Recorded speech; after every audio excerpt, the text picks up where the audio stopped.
Alright everyone, it's Friday and we're on the brink of a pretty big weekend at Celtic Park. On Sunday, Celtic FC women will go for their first SWPL title. Our vastly superior goal difference over Rangers means that victory over Hibs at the weekend will secure the league title. 24 hours prior to that, the men's team, the first team, will be presented with the Premiership trophy, but only after we play our final league game of the season against St Mirren. And after that, and during it, and before to be honest, there's going to be a hell of a lot of partying. As a post said on the huddle board, it'll be a bad weekend to be this door.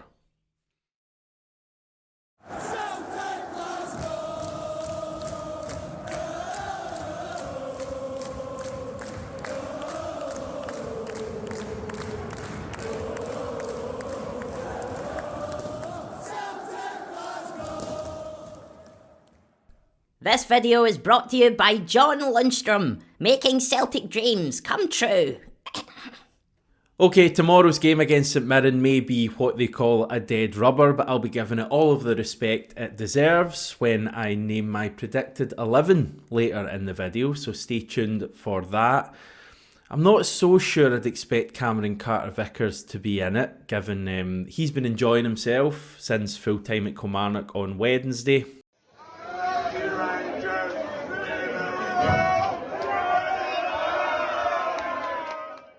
Unlucky Rangers, 3 in a row, he was shouting there, just if you couldn't quite make it out. I believe from popular Glasgow establishment Wonder Bar. I was trying to work out actually when they would have been there, because this video, and by the way, Joe Hart was also there in the foreground, really enjoying himself.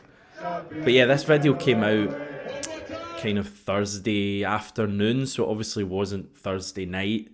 So it can only really have been Wednesday night, but it must have been a late one for the team given that they were still at Celtic Park after midnight.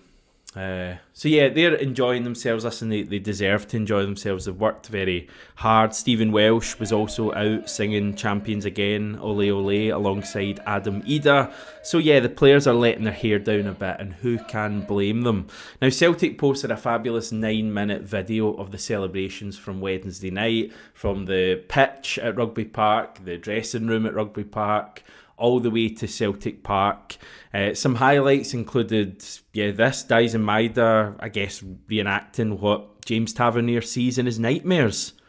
The players dancing to a remix of Dido's Thank You was a particular highlight. If you've not seen this part, this is basically what we were looking at. It gives a pretty good idea of what the video was like for about 5 minutes. Do I sing the song? Nah. Ugh, what the hell? By the way, if I've ever heard a song that was destined for a Green Brigade chant next season, then it's that one. You can just already picture it. We just need some words to go with it. My highlight of the video was this moment when the team turned up at Celtic Park, walking through the concourse with music blaring from a speaker being held by Stephen Welsh. God, they were in such a party mood. They then got their photos on the pitch, then went outside, saw the hundreds, if not thousands, of Celtic fans who had turned up on the Celtic Way at that moment. So it was a wonderful evening, enjoyed by, I think, everyone of a Celtic persuasion. There's also been some more quotes from various interviews and press conferences from Rugby Park shortly after full time. Obviously, in these moments, the media get so many different interviews with various players, it becomes a little bit of a free-for-all. I enjoyed Joe Hart telling Celtic TV that he was basically unable to speak about what all this means to him at the moment. I can't talk about how much this means to me and my family. This place means everything to me. It's touched me deep down in my heart. I'll hopefully be comfortable talking about it soon, but I don't want to be blubbering on the football pitch. So there was actually a clip going around last night of an interview Joe Hart did with the BBC from COVID times, July 2020. He just left Burnley at that stage and obviously didn't have a club, but was still keeping a pretty positive outlook despite his career not being in the best place. It's fair to say I don't have a football club, but I've definitely got a plan. he was quoted as saying in that video. Obviously, he went on to join Celtic a year down the line after a season at Spurs, and it's fair to say that his plan worked out pretty well. Celtic have been amazing for Joe Hart. Joe Hart's been amazing for Celtic. Tomorrow is his final game at Celtic Park. Will he get emotional? I think at some stage over the next couple of matches he certainly will. We also had Callum McGregor giving an insight into tomorrow's match. Everyone will want to play. That's what happens when you're successful in football. Everyone will want to be on the pitch. Brendan Rodgers too saying, I didn't like losing on trophy day when we lost to Derrick's Aberdeen 1-0. I didn't like that. By the way, just going back to Callum McGregor, for some reason watching that press conference he did at Rugby Park, I was just thinking he must be due a testimonial very soon. He made his debut for Celtic in July 2014, so he's coming up a couple of months short of a decade. So I'm guessing we're going to get a Callum McGregor testimonial at some stage next season, probably at the end of next season, a bit like Scott Brown did. Obviously James Forrest was slightly different, he had his in pre-season. So yeah, I reckon a testimonial for McGregor is coming up, and again, richly deserved when it does. And yeah, tomorrow is the day when we get the trophy and get to party again at Celtic Park. We've been pretty spoiled with these trophy days over the past couple of seasons. Last year, we beat Aberdeen 5-0. The sun was shining. It was terrific. The year before, we beat Motherwell 6-0. The sun was shining. It was terrific. And obviously we got to say goodbye to Tom Rogic and Nir Bitton that day. Tom Rogic in particular though. And I do think it makes a difference when the team turns up and plays well and wins on these trophy days. So I've got that on my mind tomorrow. Having said that, I am hoping to see some changes for the match with the cup final coming up a week later. Huge match for us, a week on Saturday, so some changes tomorrow. 10, actually.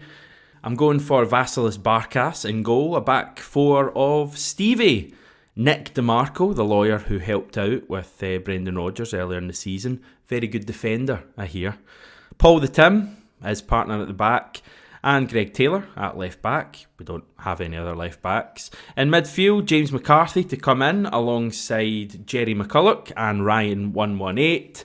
I'm going for the large fish woman on the right wing. We're having Santa, always welcome at Celtic Park, on the left. And John Lundstrom up front. He knows where the back of the net is. That took me far too long earlier for what it was worth, so hopefully it made at least one of you chuckle slightly.